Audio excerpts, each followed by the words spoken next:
Ali. Hello. Nice to meet you. Nice to meet you too. It's the first time we meet and I'm so excited. So you are coming from Britain? Yes, I'm from Wales in the UK.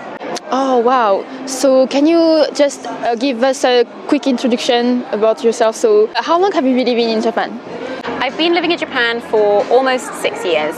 Wow. So why did you feel this, this call to come to Japan especially? Really, really good question. Do you want the long answer or the short answer? I want to know everything. Okay, I'll give you both. I'd say the short answer is spirit. So I came to Japan because I think when you go to a culture where you don't know anything, you grow into a dimension of yourself that you wouldn't know if you stayed in your comfort zone, in the things that you know. And there was a part of me that's like, there's more than my culture. So I came out of intrigue, I think, out of interest and curiosity. How did you learn about Japan? I mean, there are so many countries out there. Right. Why Japan? It's kind of difficult to explain. I think it's more about a feeling than I like anime or I like this. You know, it's more, there was a gravitational pull to Japan. Yeah, and I think, you know, like, it's almost like I had to come to Japan to understand like why I came, what is the reason that interested me. So now, having lived here for 6 years, I feel that there's like a spirit and a way of Japanese people that is so deeply rooted. It's like, yeah, it's really difficult to explain, but there's a beauty and a way and a spirit in Japan that I've never seen before.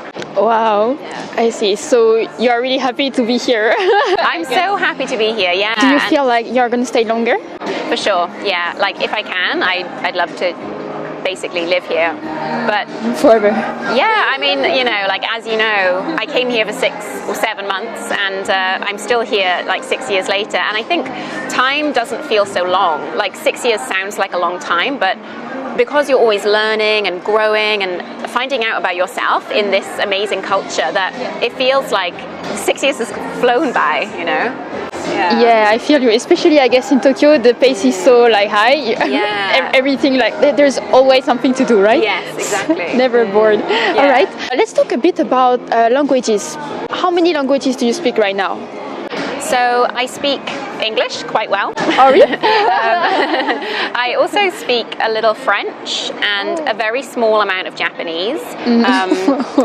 Very small. It's very small, which I'm actually ashamed of, and I'm trying to learn a little bit every day.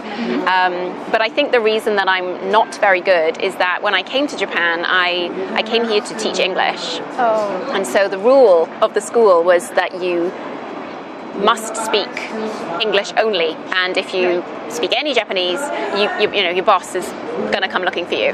So yeah. So then I just got lazy and I survived, but now I really feel like it's time, because obviously my intentions are to stay long term. Yeah, and I guess if you felt this attraction, now you are kind of like, you want to communicate with Japanese people more. Absolutely, yeah. And I feel it's kind of disrespectful to come to a country and expect everyone to start speaking English to you. So I am trying, but all right. Yeah, I feel like English and French and German, they're kind of a similar like style of language, whereas Japanese, same roots, right? Yeah, same roots, but like Japanese is so outside of my like comprehension, you know, so it's difficult for words to stick, but yes, I'm going to try as hard as I can. Oh, please, 頑張ってください. Best of luck. But yeah, I'm sure you're going to make it. So do you have perhaps any tips that you would give in order to learn a new language? What is your style to learn a language? Okay, so it depends. If it's sentences or if it's vocabulary. Vocabulary, my advice would be to just get like stickers and stick it onto the object. So every time you pick up your bag, you're like, oh, Kaban? You are Ali. Yeah, Ali. Okay, got it. You know, mirror. You put like the word for mirror, or just so that every time you look at the object, you always see that. And you know, learning a language, it's just association. It's just repetition and remembering like this is this. You know, in that language. So that's what I would say for vocabulary. But in terms of sentences, just exposing yourself, watching TV, listening to podcasts or the radio, and not being scared. Like, I was just so scared to speak Japanese, and that's why I'm not very good. So I think you just have to go, you know what, I'm rubbish at this and I don't care, I want to get better, you know. Why are you scared? You are scared of kind of being judged, or? I think I've kind of like put myself in a difficult position because I was scared, so I didn't speak it, and now it's more embarrassing to speak it because it's 6 years later and people are like, you lived here for 6 years and you don't speak it. So yeah, I guess it's just sort of like, judgment or just not getting it and not being good at it. You know, I like to be good at stuff, whereas, you know, every language you have to start being bad, right? Yeah, I mean, like with anything, we always have to start from somewhere. Yeah, we cannot start at the top. No. So please, guys, definitely don't be worried about whether or not you are going to get judged or whatever. Like everybody, we start somewhere. Everybody makes mistakes. So actually, sometimes it's quite fun when we make mistakes. Yeah, it's so funny. Like the mistakes are just like ridiculous. But another thing about like in Japan is that I feel like people, when you make the effort, people aren't saying, oh, you made a grammatical mistake. You know, that they really want to understand you. And I think, you know, it's so polite to even try, even if it's really rubbish. Yeah, that's right. Like Japanese people, they are so kind, and even if in their head they could think, oh, that was stupid or something like that, they wouldn't say it anyway. But I feel like, how to say, Japanese people have this kind of very sweet heart. They want to help. They are genuinely kind. Yes, absolutely. Yeah, in the roots, you know. Yeah. So I don't know, there is so much softness about Japanese people. I feel like, oh, it's okay, I'm going to be accepted and it's going to be fine. So, all right, yeah, that's very interesting. Thank you so much. Going back to the topic at first, so when we were talking about living abroad and coming to Japan, what was your main challenges when you first arrived? So you cannot speak the language and perhaps you knew nobody because it was really like just a new country. Yeah. So what was your main challenges when you arrived? Good question. I mean, yeah, as you say, I didn't have the language. I didn't like really have a proper job. No friends, no nothing, no connections. But actually, that complete nothingness was so full of opportunity and so full of learning. And it's like, you know, like everything is exciting actually because it's just new and fun. Right. So I guess like at first there weren't actually so many challenges because I was like, oh my god, I'm in Japan, like look at this, like look at everything is novel and fun. But then I think over time like there were some frustrations. I think when you expect things to be the way that they've always been for you and you suddenly become aware that they're not, that did frustrate me a little bit. But then Do you have an example? So I guess like food things. Oh. Yeah. For example, like serving style.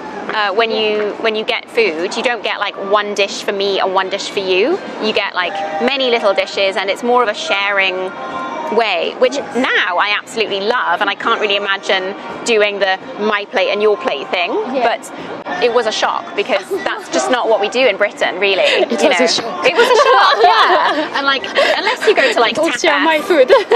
like get off. No. But like, it was just like it's just a different way, and it really opened my eyes to be like, this is a sharing and us culture. It's not like mine and yours. You know, it's a togetherness, which I'm so in love with now. Yeah. I understand. Yeah, it's fascinating, right? Yeah. All right. How did you do to overcome these challenges? Perhaps actually your English really helped because you could teach it, and so for you it was kind of easier to find a job. And yeah, I mean, I think just taking time here and being patient and like being okay not understanding the rules and just saying to myself like, just watch what other people are doing and just don't, you know, you wanted to leave the UK so that you could learn a side of yourself that you didn't know.